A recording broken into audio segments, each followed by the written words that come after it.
What's up, everybody? Oh, I needed to do some trimming on this guy, and I figured I would make a video of it because, yeah, it's good to know stuff about things like this. I don't know how many people know really much about trimming things or cutting stuff back or bonsai or anything, but when something looks like this is not bonsai. This is the start of something, but this is not bonsai. This is Parrot Beak is a common name. The actual plant name is Gmelina. It's actually spelled with a G in the front, but the G is silent.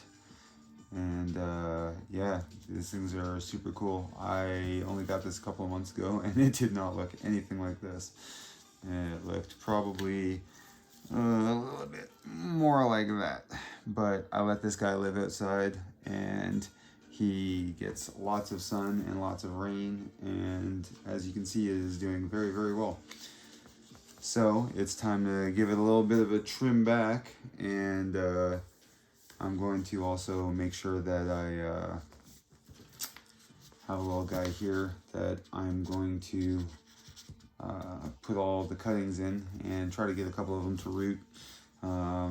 They're pretty small. Sometimes stuff like this won't really go, but the fact that it's so healthy and it's got a lot of green stuff going on it, just starting to turn from the bright green into something a little more woody. That's kind of what you usually want for some type of cuttings, at least when you're planting them.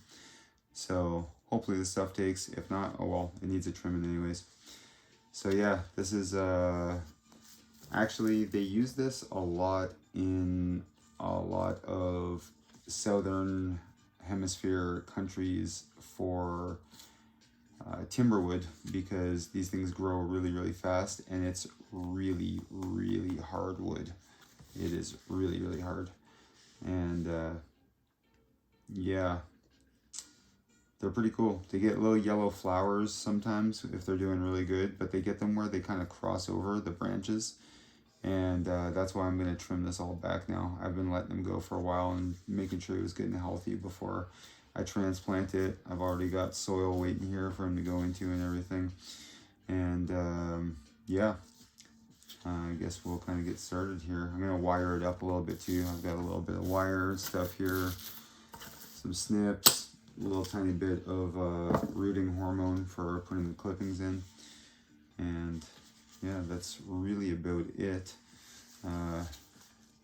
I got this guy because he had a lot of character already, and I kind of added a bit to the gin. That's what you call this guy right in here. When you kind of take a piece of a branch or existing part, you break it off so it kind of ends up staying like that and looking kind of like dead wood.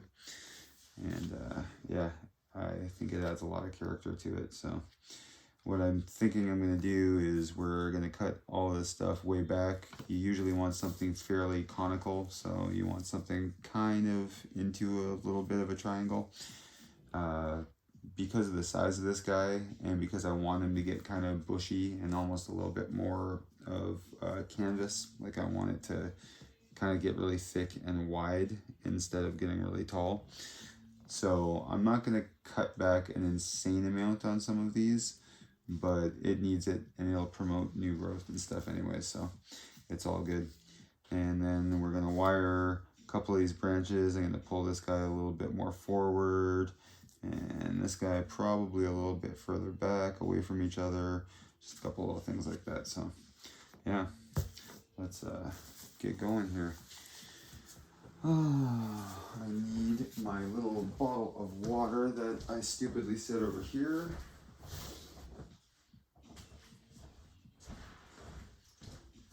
And I'm just going to actually pre-soak that soil a little bit that the cutoffs are going to go in. It's already a little bit damp, but it could always use a bit more. And I want to be able to spray this guy a little bit afterwards anyways, so. Okay, I think these should be sharp enough. Okay, let's start down here. I'm not taking anything off of that guy. This guy here, though, he's going to come back to probably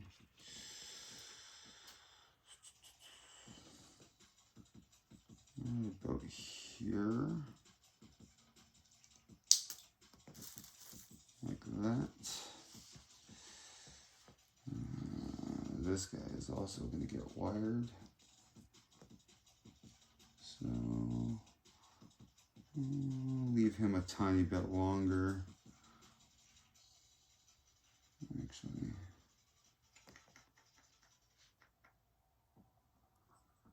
I think he's going to go right about there.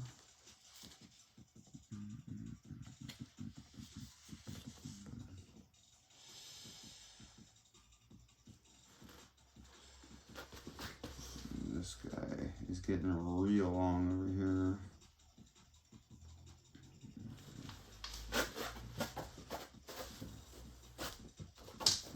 He does a drive-by. Apparently I'm going to have some company up here. Come on, go ahead.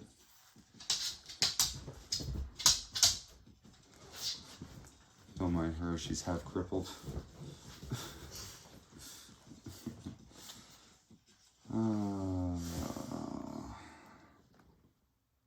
I'm really torn.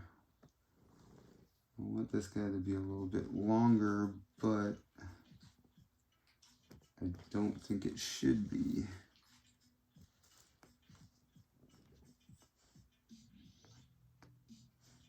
For now, I'm going to cut it right about here, but I might go back one step further there. Now, with the cuttings,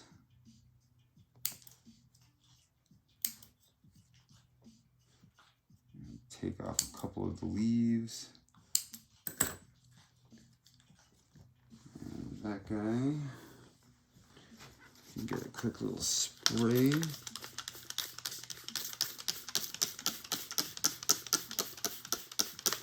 So the hormone powder will stick to him.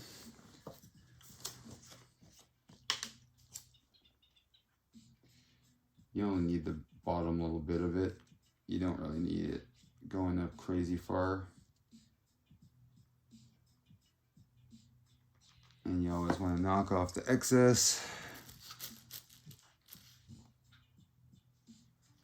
Put that guy right in there like that. So the mix that I have sitting in here for the clippings, or for the cuttings, whatever you want to call them, is mostly just sphagnum moss. There's a little bit of topsoil and a little bit of potting soil in there too, but it's mostly just sphagnum. It's a really, really, really awesome medium for helping things root. So it just kind of makes things a little bit easier. I'm just going to get something a little more appropriate for poking those holes in there. There we go. This will work better. Okay. These cuttings are probably going to be too small, but no harm in trying.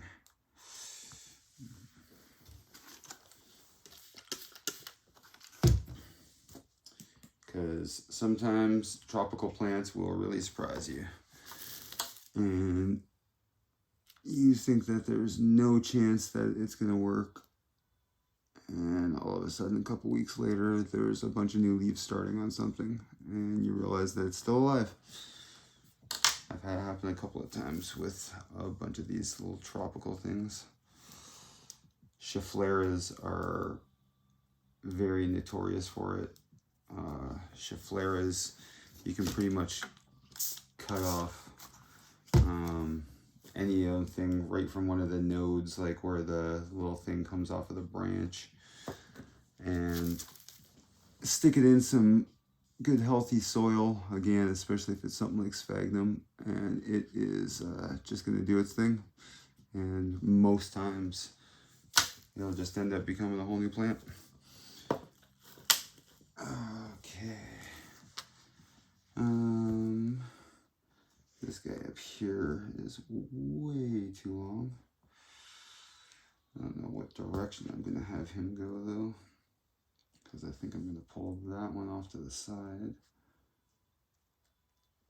I still want it to be a bit shorter than the ones underneath, so this guy's a tiny little bit thicker.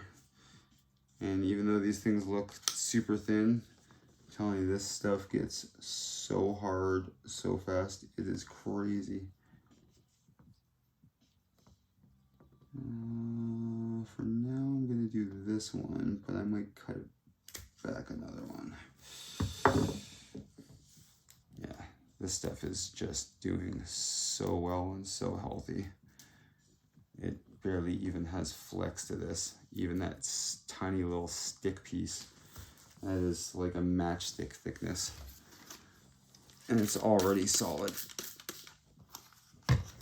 I did have some wires on a couple of pieces of this already, but because of the way that I'm cutting it back and stuff, before I started the video, I just removed all the wiring ahead of time. Because I didn't think that anybody was going to want to watch that part too. This is already probably not the most thrilling stuff in the world. Probably a little bit more just for people who are really into plants and stuff like that than anything else, but I don't know, maybe some people will get interested because of the process or whatever.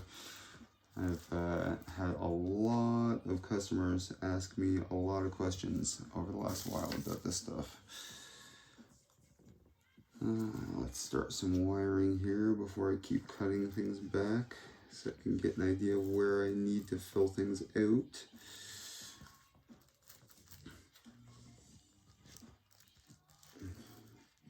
You always want a piece to basically work like an anchor. And there is something called the two-branch principle, where you are trying to utilize always two branches. Hey, you barking a boat? I don't even know what she hears right now. Tess, stop.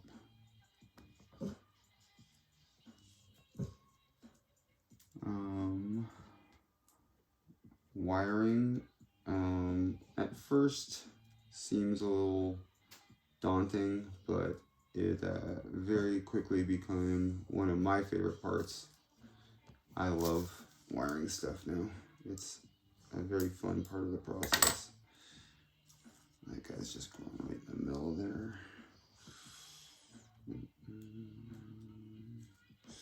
And honestly, when you're wiring stuff, of course be careful with what you're doing. You don't want to kill a plant or break a branch off or something, but within reason, a lot of these plants are a lot harder than I think people realize that they are.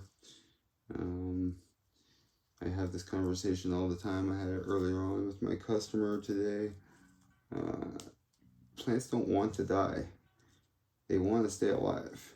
So, you know, as long as you're not doing anything really, really stupid to it, it should probably live for you. And if it's not, then open up your phone, use the thing you're watching right now, go on YouTube or something, and there are a million different ways to find out all kinds of stuff about everything in the world now.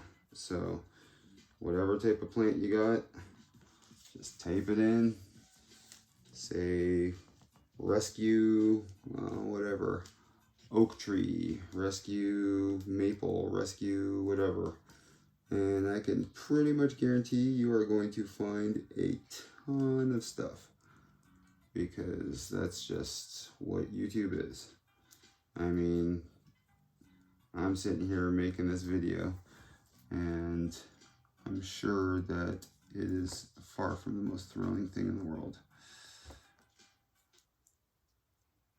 But I know that when I'm sitting around at night, I watch stuff like this all the time because this is what interests me when I'm not making tattoo machines or I'm not making knives. I am very much outside in the garden or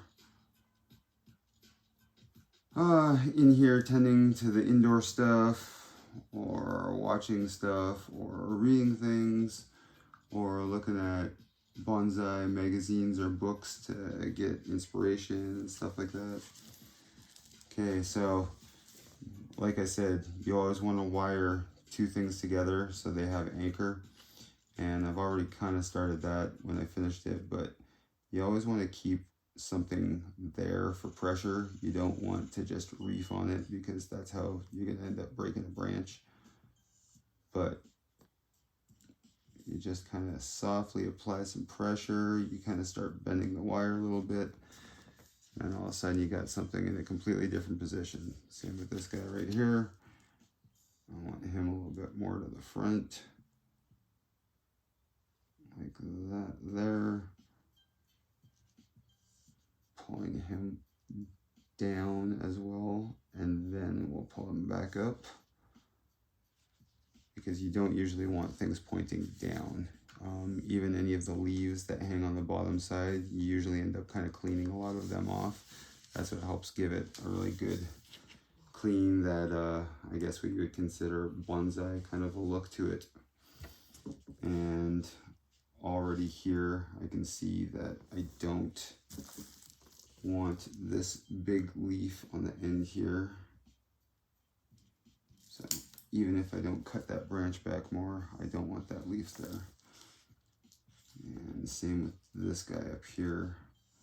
I think this whole thing is going to come back another node. There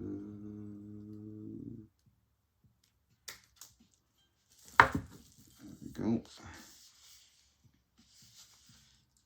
And I'm going to wire a couple of things in here.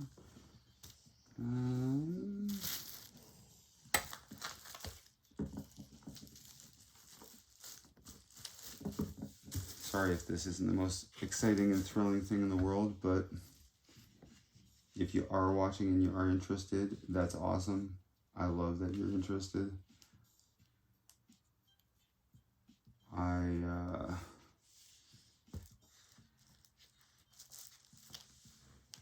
think that plants are something that not a lot of people realize.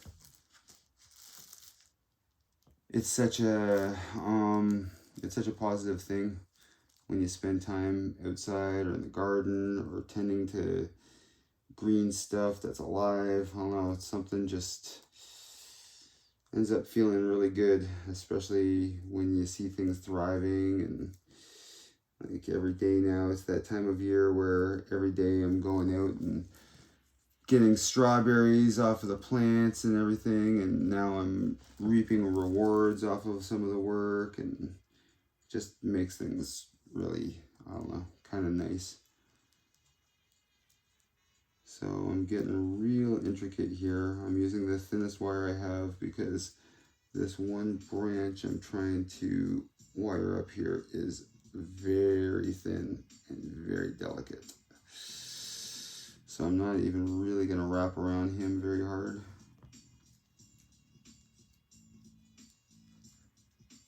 I'm going to actually anchor this other piece down a bit first before I finish that.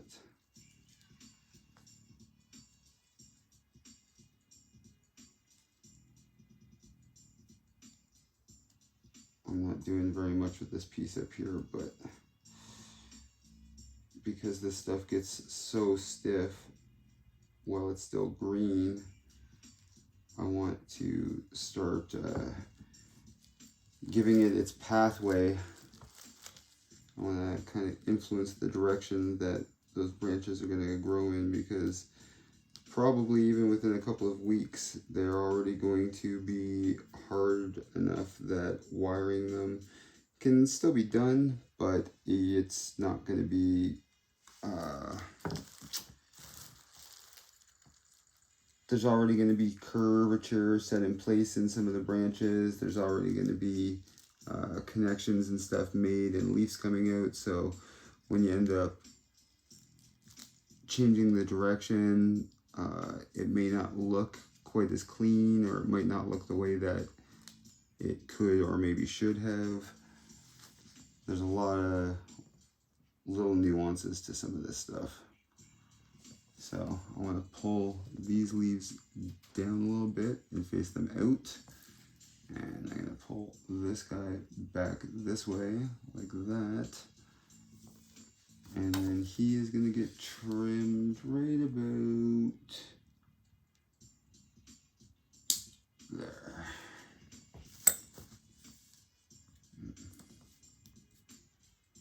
Boom, boom, boom.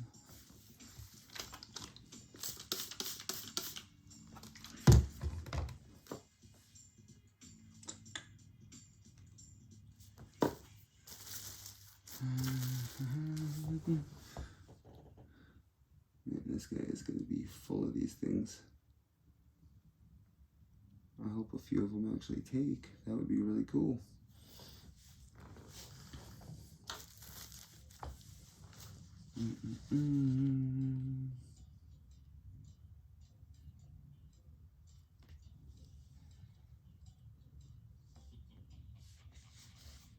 I think that music's probably quiet enough.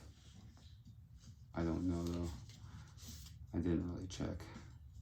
I guess I really wasn't all that worried about it. Yeah, that little branch needs to come back another node. Like,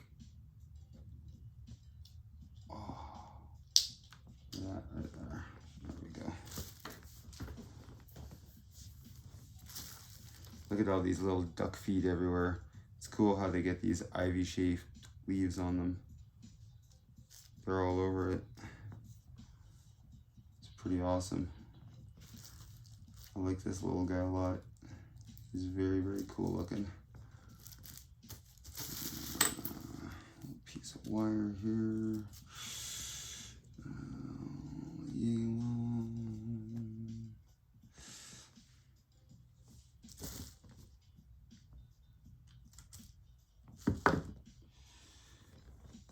I know there's a lot of people that are probably cringing every time that I cut the wire with my secateurs or garden shears or whatever you want to call them, but if it wasn't this thin gauge wire, I would not be doing that. I have proper wire cutters and stuff that I use. I wanted to do this outside earlier on, but today it decided that it was going to be really, really ugly out, and thunderstorms and the whole nine, so I did not get to film anything outside. I did spend a lot of time outside though, trimming back some stuff. I repotted my kind of bigger hibiscus tree, and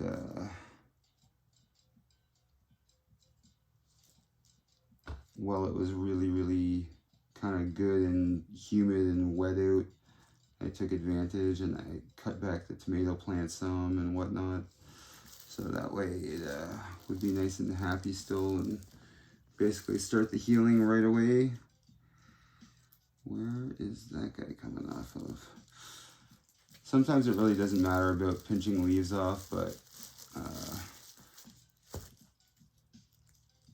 because the flowers grow better on these guys where it's really busy and the branches tend to cross over each other, I'm trying to keep as much dense foliage as I can in the center bit. Otherwise, if this was like another type of plant, I would probably be thinning it out more and trying to make sure that that inside stuff was getting enough sunlight. But like I said, I think that this guy is thriving right now. I'm not too worried about it. I don't see a problem. Let's bring this up and bring that over. Actually, there's not really very much going on to the front. Let's bring this guy forward.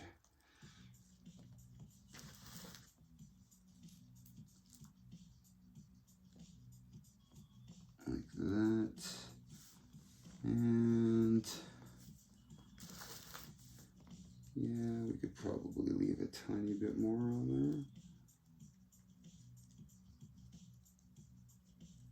Most of the time with little guys like this, less is more, but again, it's not potted in a final pot or anything like that. This is far from the finished product. Still very much training him. So let's and that guy out like that. Pull this guy on an angle like that. And we'll cut him.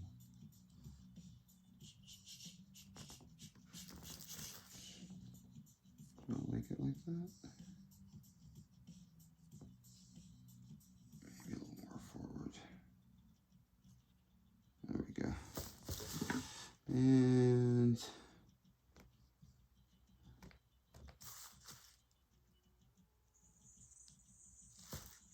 cut it with the wire and everything. It's all good. Boom.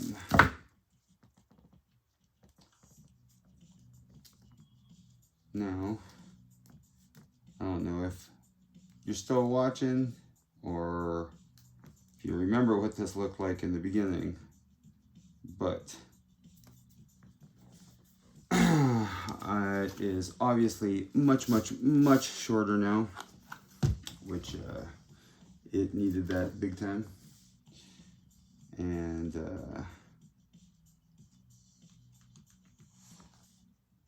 get off some of the excess there. You don't need an insane amount of that rooting powder on there. It's very good acting stuff, and if you actually put too much on, sometimes you make it so that the trimming is not actually making much contact with any soil or anything that it wants to be making contact with. So there we go. And then after I'm done all the video and everything, I'm gonna go and give that a good watering. Those are all my cuttings. We'll see if or how many of those end up taking. Now, all I have left to do, I want to work with this branch here and this branch here. So, where did my little piece of wire go? There it is. It's the only thing about using black wire on top of a garbage bag.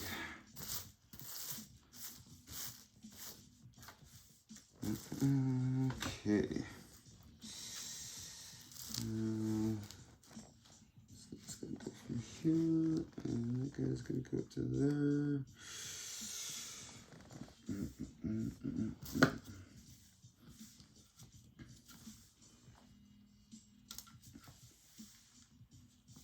I always like estimating ahead of time.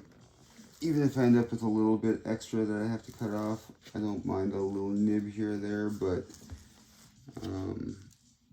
I find that unless it's a really big tree, it is such a pain in the ass to try to hold the coil and use that to start doing the wrapping action. It kind of drives me crazy, so I tend to just kind of measure stuff out, and I have very quickly gotten very good at it. I usually don't have much excess or waste, and anyone knows me knows that I am very much all about that.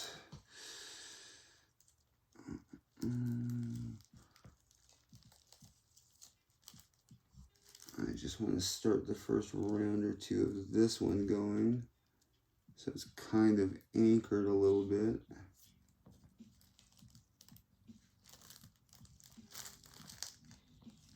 Oh, did I pinch a leaf? Yeah, I think I did. That's okay. That's just one. So once you get one branch pretty much done and it's hanging on, it always makes it a lot easier, especially if the, it makes it a lot easier with the next branch, especially if it is thinner or smaller or flimsier, which it is. All right, I'll finish that guy after. Boom.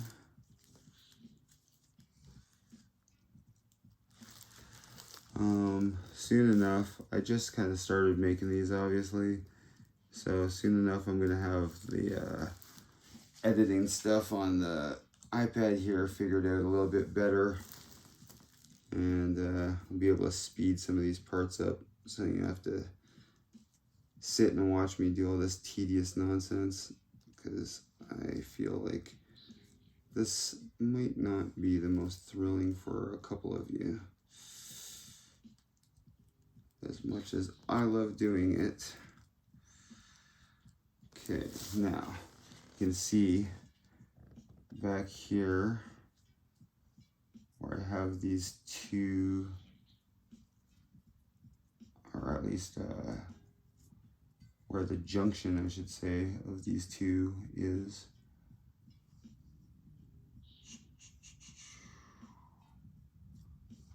So I'm talking about this branch here and this branch here. I now have these guys wired together.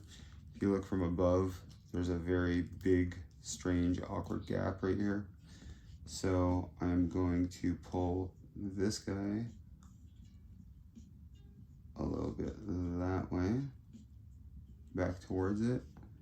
And I'm going to pull this guy down first,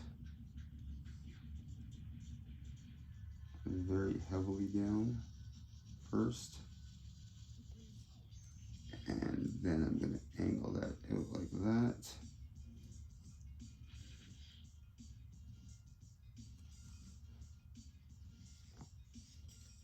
I could probably go a little heavier down right here.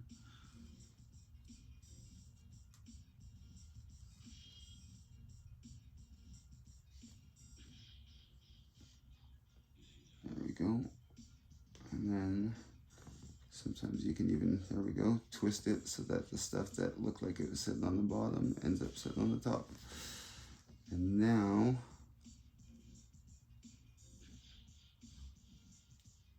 when you look at it, oh, I'm gonna give this guy a bit of a twist first. There we go.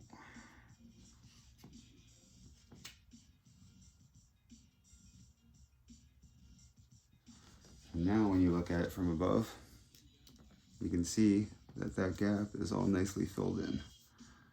And it just gives much more of a balance to the tree. Now, that is how it's going to be for the next while. I think I might actually pull that guy down first and then back up again.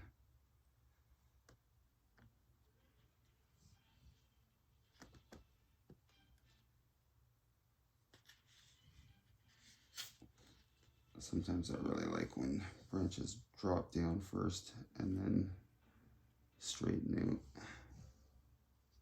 There we go, like that there. Beautiful. Perfect. So this is going to be the front, and right now it's going to go into a slightly bigger training pot.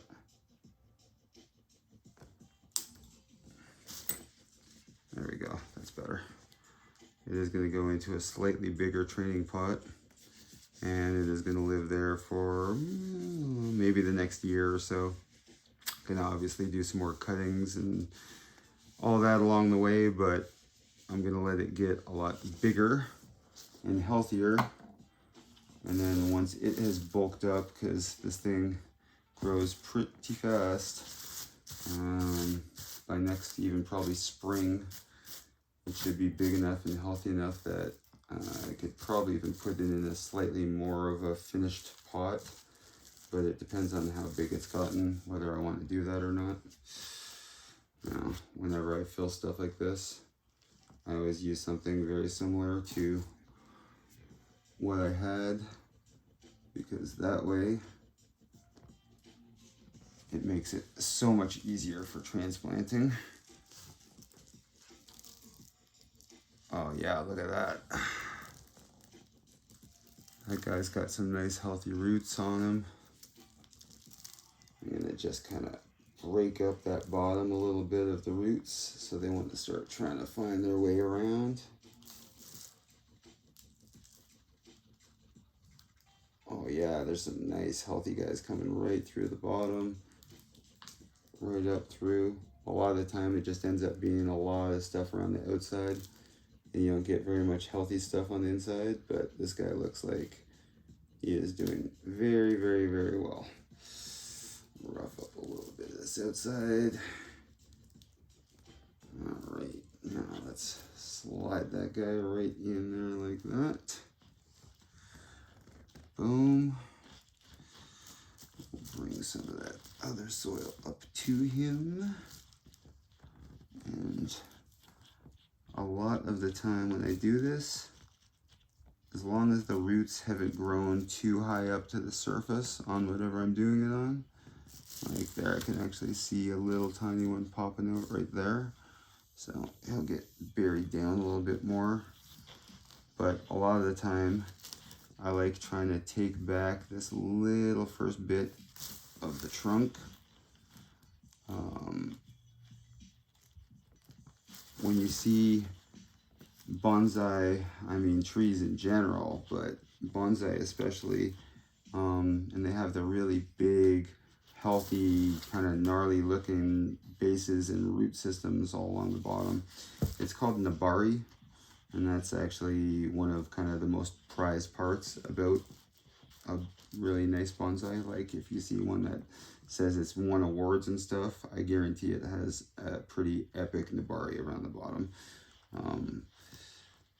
That is only done with a lot of time. So basically this tree, with how it is right now, I will end up leaving it, like I said, for, I don't know, unless it gets really, really crazy long. I don't think I'll be doing any cutting again this year. Maybe around the end of the season, but not for a little bit. And every year, there we go, that's the front like that right there. Every year it's going to get cut right back to probably very similar to this size. And the whole idea behind doing that year after year after year is that you are building up the thickness of the trunk. Every single year it still keeps on getting bigger and thicker because it's obviously growing, but you're keeping it around the same height and around the same level. So it starts looking a lot more like a tree and a lot less like a branch. Now, there's nothing wrong with how this guy looks right now, especially if I put it into a little tiny pot. It would look actually fairly kind of cool and almost finished. But the whole entire purpose is to get it really, really thick. So by even this time next year, I would not be surprised if that's almost doubled in thickness. And I'm still only going to probably let it be at maximum about that much higher. And then whatever has come off of that, it's going to get cut down to that. And you do that over and over a couple years in a row, no matter what it is, no matter what kind of tree it is. Some of the maples and stuff like that, you can get pretty ruthless with it, especially depending on what you want it to end up looking like. And yeah, but anyways, this has probably been a way long enough of a video. I've probably bored you more than enough. Again, this is a Gmelina, Gmelina, and it's a pretty cool little plant. I picked this guy up from Tropical Expressions. I got a lot of my tropical plants from Tropical Expressions. They are on East 25th, just off of Concession in Hamilton, Ontario. And if you are interested at all in getting into bonsai or even really cool house plants or air plants or all kinds of stuff, trust me, I don't get paid by them or anything like that, but it is one of my favorite places to go. I could just walk around and be in my happy place when I'm there. It is very, very, very awesome. So yeah, if you are in Hamilton or if you're interested in any stuff like that, you should definitely check it out. But for now, I guess we're just going to leave this at that. I'm going to go take him outside. I have a bucket of rainwater I always trap out there, and I'm going to give it a good little soaking down now that it's in some good soil. And sorry, some fresh new soil. And yeah, I'm going to leave him be a happy guy. So thanks for watching, and hopefully, like I said, I'll have the editing stuff figured out soon enough, and I'll be able to do some quick little double time speed stuff during it and whatnot, and make things a little bit easier for you guys to get through. Anyways, till next time, thanks guys, later.